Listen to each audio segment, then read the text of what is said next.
திருச்சிற்றம்பலம். பெரிய புராணம் 63 நாயன்மார்கள். 4வதாக இளையான்குடி நாயனார். 5வது மெய்ப்பொருள் நாயனார்.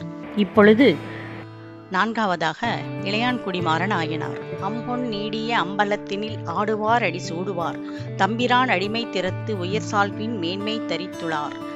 நம்பு வாய்மையில் நீடு சூத்திர நற்குலம் செய்த தவத்தினால் இம்பர் ஞாலம் விளக்கினார் இளையான்குடி பதிமாறனார். இவரை பற்றி சைவ சமயத்தவர்களால் பெரிதும் மதிக்கப்படும் 63 நாயன்மார்களில் ஒருவர். சிவகங்கை மாவட்டத்தில் இளையான்குடி என்னும் ஊரில் வேளாளர் குலத்தில் பிறந்தார். மாறனார் என்பது இவர் பெயர். இயலா விடை சென்ற மாதவர் கிண்ணமுதா விதைத்த வயலாரர் முளைவித்து வாரி மனையகல கால்வறுத்து செயலார் பயிர்விழுங் தீங்கரி யாக்கும் அவன் செல்நீர் கையலார் இளையான்குடியுடை மாறனின் கற்பகமே. இளையான்குடியில் பிறந்த நாயனார் உழவு தொழில் செய்து வந்தார். பெரும் செல்வந்தர். எத்தொழிலும் சிறந்த வேளாண்மையினால் வரும் குற்றமற்ற அளவிலர்ந்த செல்வத்தை பெற்றவர். சிவனடியார்கள் மேல் முழுமையாக அன்பு வைத்தவர். அவர் தம்முடைய கிரகத்திற்கு வரும் சிவபக்தர்கள் எந்த வருணத்தினராயினும் மெய்யன்போடு அவர்களை எதிர்கொண்டு அழைத்து பாத பூஜை செய்து நமஸ்கரித்து அவர்களுக்கு திருவமுதம் அளிப்பார். இப்படி தினம்தோறும் மகேஸ்வர பூஜை பண்ணியதால் சிவபுண்ணியத்தாலே செல்வம் பெருகி குபேரனைப் போல வாழ்ந்தார். இவரது திருவமுத தொண்டு தினம் தினம் சிறப்பாக நடைபெற்று வந்தது. அடியார்க்கு அமுதளிக்கும் பணியினை வறுமை காலத்திலும் செய்ய வல்லவர் இந்நாயனார் என்னும் உண்மையினை உலகத்தாருக்கு தெரிய வேண்டுமென இறைவன் விரும்பினார். இதனால் மாறனாரின் செல்வம் குறைந்தது, வறுமை உண்டாயிற்று. அடாது பெய்யினும் விடாது செல்வேன் என்பதைப் போல செல்வம் குறைந்ததால் தம்முடைய நிலங்களை விற்றும் கடன் வாங்கியும் அடியாருக்கு அமுதளிக்கும் பணியினை விடாது செய்தார்.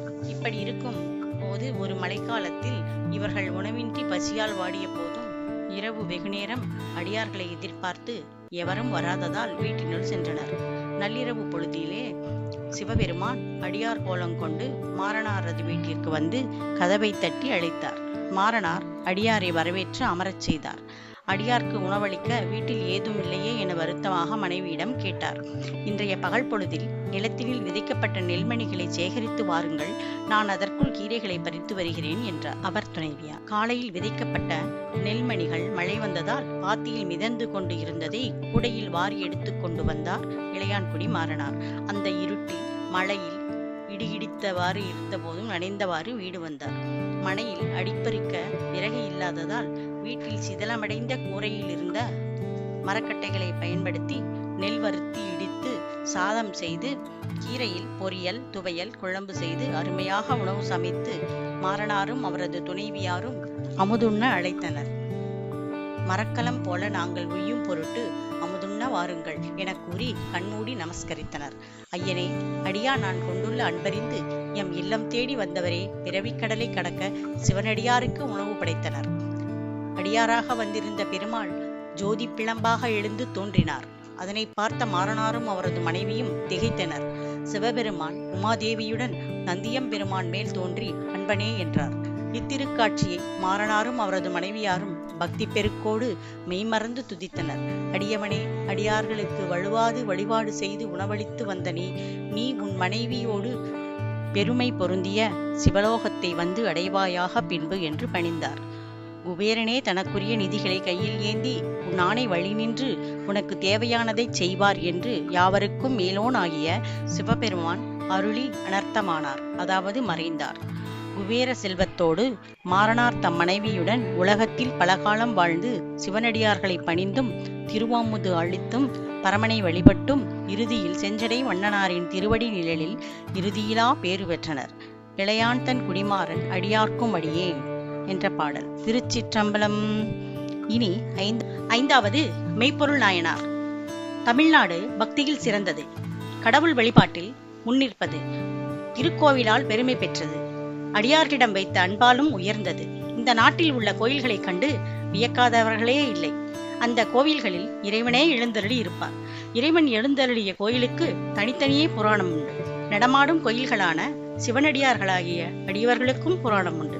மெய்ப்பொருள் என்னும் சிற்றரசன் சேதுபதி நாட்டை ஆண்டு வந்தார். இதன் தலைநகரம் திருக்கோவலூர். வேத நெறியும் சைவ நெறியும் தலைக்கும் வண்ணம் ஆட்சி புரிந்து வந்தார். இவரும் இறைவனுடைய அடியார்களை கண்டால் வணங்கி உபசரித்து அவர்களுக்கு வேண்டியவற்றை வழங்குவது அவருடைய வழக்கம். அடியவர்களுக்கு அவர் எளியவராகவும் பகைவர்களுக்கு அரியவராகவும் இருந்தார். தமது வீரத்தால் பகைவர்களை வென்று புகழ் கொண்டார். நீதி நெறியை நிலைநிறுத்தி வாழ்ந்து வந்தார். அவரோடு பலமுறை போர் புரிந்து தோல்வியுற்ற முக்திநாதன் என்னும் அரசன் இவரை வீரத்தால் வெல்வது அரிது, வேறு வழியில்தான் வெல்ல வேண்டும் என்று அவன் யோசித்தான். மெய்ப்பொருள் மன்னன் திருநீரும் கண்டிகையும் அணிந்த கோலமுடையவரை கண்டால் பணிந்து வணங்கி வேண்டுவனவற்றை கொடுப்பார் என்பதை அறிந்து முக்திநாதன் சைவ வேடம் கொண்டு அவரை வெல்லலாம் என்று உடம்பெல்லாம் திருநீற்றை பூசி ருத்ராட்சத்தை அணிந்து கொண்டான். முக்திநாதன் கையிலே புஸ்தகம் வைக்கும் முறை ஒன்றை ஏந்தி அதற்குள் ஒரு கத்தியை சொருகி மறைத்து வைத்து திருக்கோவிலூரை நோக்கி புறப்பட்டான். பகையரசனாக வந்தால் எளிதில் புக முடியாத அந்த நகரில் முக்திநாதனால் எந்த தடையும் இன்றி செல்ல முடிந்தது. மன்னனைப் போலவே மக்களும் இருப்பார்கள் அல்லவா? அதனால் யாரும் அவனை தடை செய்யாமல் அவன் வேடத்தை கண்டு வணங்கினார்கள். அவன் அரண்மனைக்குள்ளும் புகுந்தான். வாயிற்காவலரும் அடியார் என விட்டுவிட்டனர்.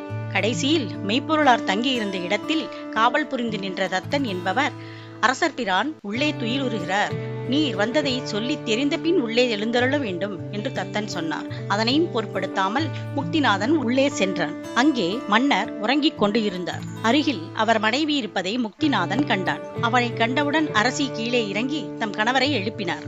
கண்விழித்த மெய்ப்பொருளார் எதிரே சிவனடியார் ஒருவர் இருப்பதைக் கண்டு வணங்கி மங்களம் பெருகும்படியாக, தேவாரீர் இவ்வேளையில் வர காரணம் என்ன என்றார். அப்பொழுது முக்திநாதன், சிவபெருமான் முன்பு திருவாய் மலர்ந்து அருளிய ஆகம நூல் ஒன்று எனக்கு கிடைத்தது.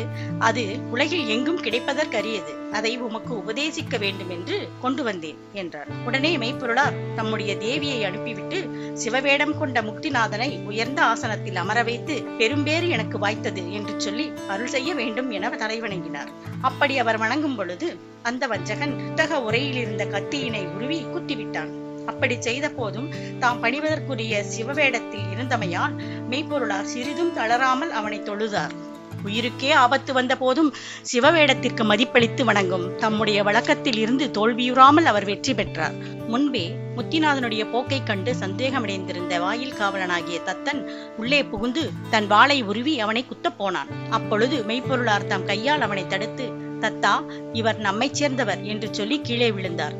தத்தன் அவரை அணுகி நான் என்ன செய்வது என்று கேட்க, இந்த மெய்யான சிவபக்தரை இந்த ஊரின் எல்லையில் கொண்டு சென்று விடுவாயாக என்று பணித்தார். நகரமாந்தரால் எந்த இடையூறும் வராமல் பாதுகாப்பாக போய் விடுக என்றார். தத்தன் அவ்வாறே கொண்டு விட்டு வந்தான்.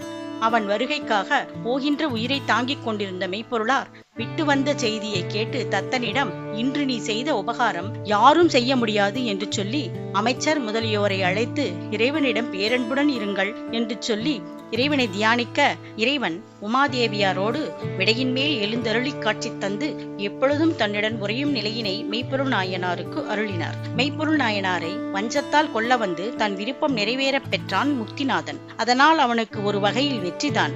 ஆனால் அதை காட்டிலும் பெரிய வெற்றி மெய்ப்பொருளாருக்கு கிடைத்தது.